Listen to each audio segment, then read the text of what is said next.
Crain, here you are, second year at Baylor. The lefty, before we started, I asked you a question, which I was interested in. I like to talk to pitchers about this. The advantages of being a left-handed pitcher, what are they? I just think it's just uncommon. I mean, starting to see a little bit more in the game, but for some reason, the righties like to throw hard, and every coach really likes a crafty lefty, so to speak, just try to make the ball move, and maybe doesn't throw hard, but he just finds a way to get out. So I think that's like the allure of being a left-handed pitcher. Describe yourself as a pitcher. What kind of pitcher are you? I would definitely say more on the crafty side. Don't want to take away from myself. I mean, I don't throw as hard as a lot of the other guys, but I think I can make the ball move pretty well. My favorite pitch, I like throwing a cutter. It's my go-to pitch. So definitely think that I like to spin the ball a lot. So when you come up, you grew up in Melissa, Texas, yes, sir. Which is just like north of Dallas, right? Yes, sir. When did you realize that you were going to be a left-handed pitcher? Was there a time as a kid, because right away, immediately that differentiates you. Right. It puts you in another category. Right. So my uncles are big baseball fans, and they kind of got me going on the baseball track. They're big Mets fans, actually. Oh, really? Yeah, they're I'm from. showing you a picture of Dwight Gooden. Yeah, they're big Mets fans. So where are they from? They are from Queens. Oh, no kidding! Yeah, right there. Yeah, okay. So they're right there. They went all over, but they just kind of got me on the track. They just put a ball in my hand, and I started playing whenever I was 4.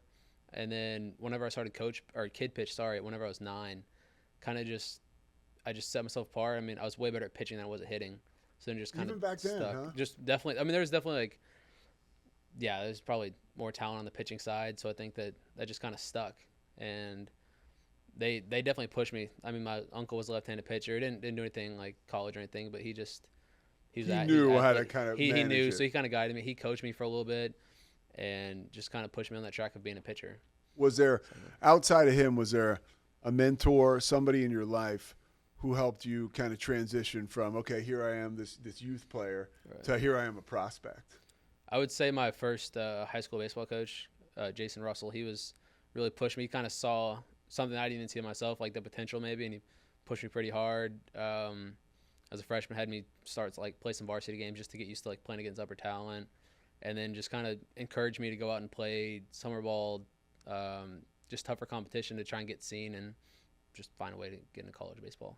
What was it like for you when you get that charge, right? Anybody that's good at anything likes to do it because it's esteem building, and Right. you like doing something you're good at. Right. When was your first memory of being like, woof, I'm good at this, and it gave you that rush of feeling kind of fulfilled?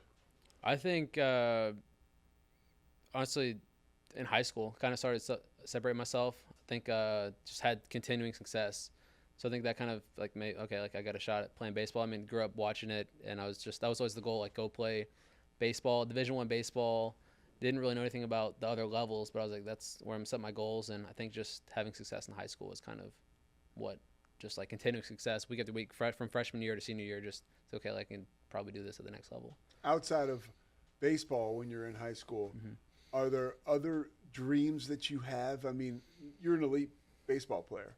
Was that kind of a one-track thought, or were you thinking about, okay, there's other things I want to do, other careers, other professions? I think that baseball just took a lot of my time. I tried basketball, played that for 3 years in high school, and I was like, okay, definitely better at What baseball. position? I was just a small forward. Okay. So I mean, I didn't really grow into it, the height wise. You're 6'2". 6'2". Yeah, I got some height on me, but as far as college aspirations, it didn't really stick. Eventually, I want to do something like traveling. I enjoy traveling. So which is not not totally rare. Some people like to be a homebody. So you're in the right sport. You're in the right profession. Definitely, I like to travel, go see new things, go experience just new environments. So if baseball didn't work out, I don't know. I just wanted to find something that I could go to explore, like to hike, like to fish, kayak, do stuff like that, ski. Yeah, just enjoyed doing that type of stuff. What was your first job as a kid? Or maybe now the answer people know, or maybe they don't. But a window into how competitive baseball is maybe you didn't have a job because you were playing baseball at the time. So my first job, actually, I got it from baseball. So there's a company back home called 5 Tool Sports, and I've heard of them. They do tournaments, videos, and one of the owners saw me pitch, and he said, "Hey, would you want to come work for us on the weekends?" So then I started videoing. So it just kept me around the game. So I get to video my friends, tournaments. I've done that even through college. I've done that at the summer. Just Okay. like video games. Now that and speaks highlights. to being like a crafty pitcher.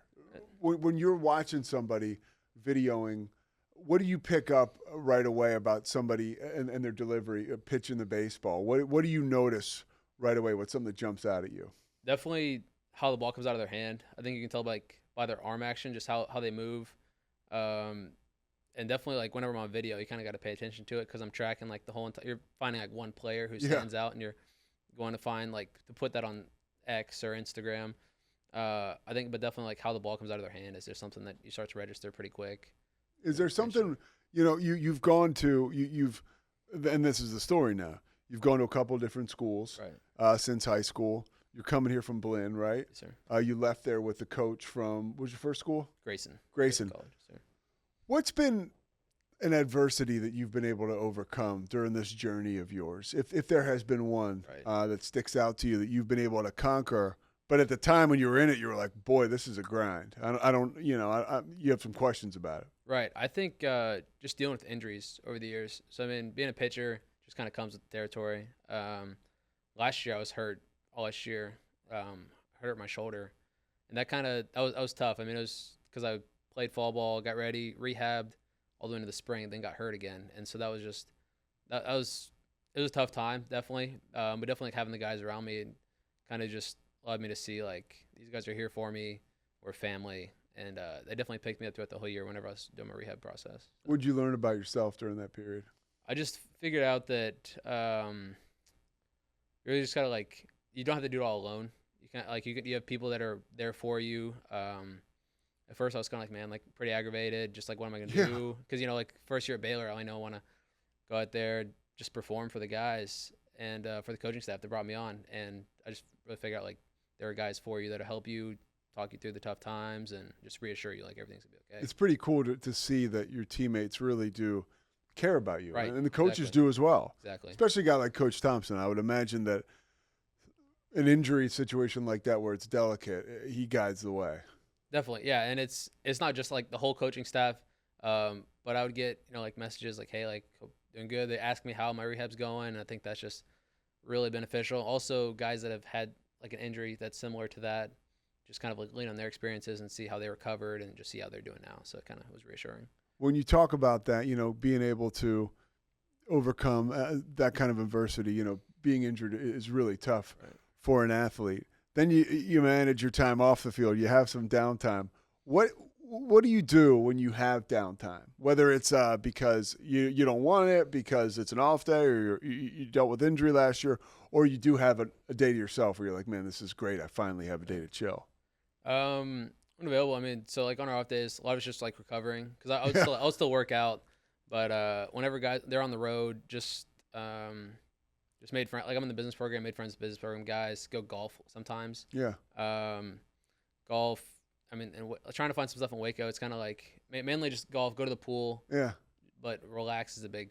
Anything big you're streaming or watching on TV, sports docs, shows, series. I'm a big fan of Yellowstone. That's one of my favorite shows. I finished that, so I'm waiting. Hopefully, they put out that next season. Season 5, I guess. I think they finished season. Yeah, okay, they finished season 5. That's probably one of my favorite shows. And Peaky Blinders is also one of my favorite shows. You like that? Big fan of that show. Before you get what's your? Because honestly, last year you didn't play. Right. So what song do you take the mound to? Blinn, I took the mound to Joker and the Thief.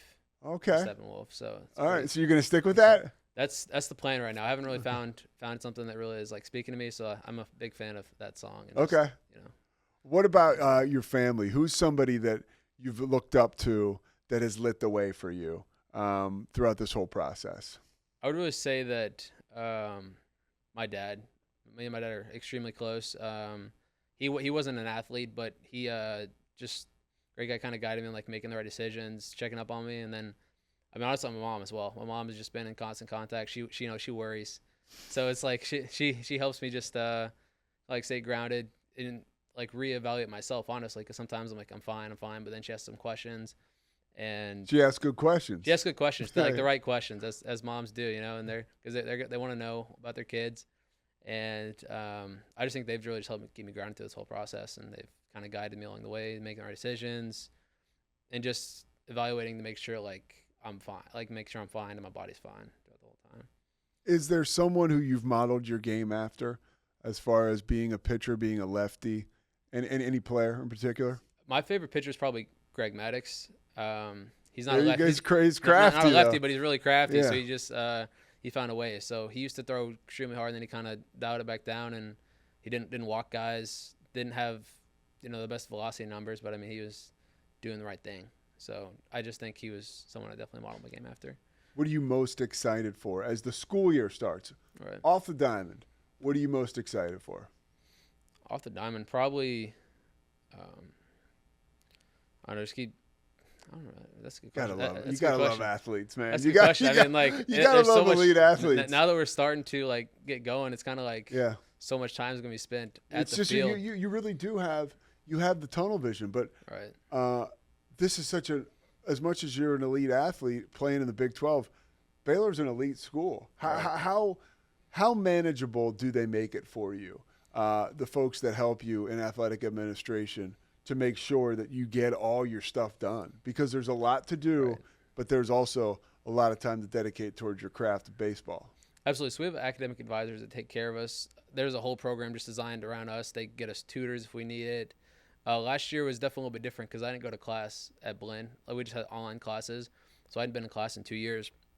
And so when I came here, they're like, "You're gonna go to class." Yeah. Did you like that, the interaction? I did. Yeah, I definitely did bet. because like, just get to meet new people, and it's harder to learn online for me. I think going in person is definitely the way to go, even though I had 8 a.m. classes. Yeah. But the character formation, the states people, they and the athletic administration, they really take care of us. Setting up with tutors. I had tutors for calculus last year and one of my marketing classes, and they really care a lot. So that definitely helped give me like a segue into Baylor, because it would have been a handful if I didn't have that help. I bet. Big Yeah. handful. I'd imagine you're in your 20s, right? Yes, sir. Okay, so 20 years from now. So let's say you have this amazing baseball career, Right. and you're the next Greg Maddux. In 20 years, you're going to probably be retired. Yes, sir. So what is your like what is Sam Crain doing in 20 years? Is he a coach?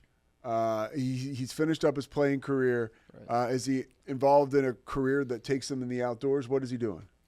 So right now I'm getting a marketing degree. I like to do something like with travel still. Coaching, really, I don't think that's really my calling, like my route. I think I like dealing with with finance. So on the marketing side, like traveling, potential sales. You know what you could do? I see an agent in front of me. I mean, you could Right. that's That because would be you want to travel. You Right. talk about finance. I think that it's always to have an agent that played the game is Right. super relatable Mhm. for guys, as you know. Yes, sir. Yeah, keep that in Definitely. your back pocket. I could see you got a good, genuine demeanor about you. You know. Yes, sir. Thank you. Yeah, I think that could be something. I mean, I never really thought about agent. I was thinking more like something along that stays in sports too, though. Major League Baseball Yeah. marketing. That'd be Yeah, great. with the team. All Great right. deal, absolutely. Well, I'm glad we figured it out today. Yeah, we Just did. about 20 minutes. That's all it took. Sam, I appreciate it, dude. Appreciate it. Good luck Thank you for this having season. me.